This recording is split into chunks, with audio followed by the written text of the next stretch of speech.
On se trouve tout près des installations portuaires de Rio Tinto à la baie. Vous voyez ces traces rougeâtres au sol.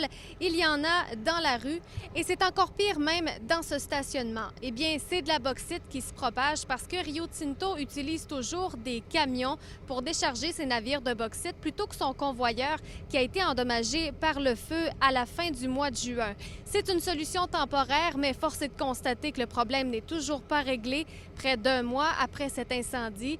Et des citoyens sont découragés, ils en ont assez de tout nettoyer parce que la bauxite se retrouve sur leur maison et même à l'intérieur. Il en part au vent, puis ça arrive dans nos fenêtres d'appartements, puis on ne peut pas ouvrir nos fenêtres. J'imagine que la plupart des gens, des locataires sur la première rue sont amanchés comme moi, mais qui n'osent pas parler, qui n'osent pas faire venir les médias. Même maintenant, il faut en parler, sans ça, ça ne se règle pas. Ça va tout le temps aller en rempirant. Selon le syndicat des employés, Rio Tinto avait cessé d'utiliser les camions pour environ 2 semaines, mais a recommencé au cours des derniers jours pour pouvoir finaliser la réparation du convoyeur qui avait été endommagé par l'incendie.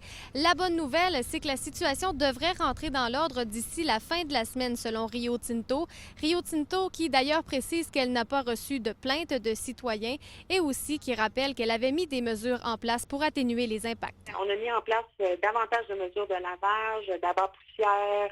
Il y a eu évidemment un peu plus de camionnage. On n'avait pas le choix de trouver ces méthodes-là. En utilisant temporairement des fardiers plutôt que son convoyeur, Rio Tinto a accumulé un certain retard dans son déchargement pour regarnir ses réserves de bauxite. Un retard que la compagnie devra rattraper au cours des prochains mois.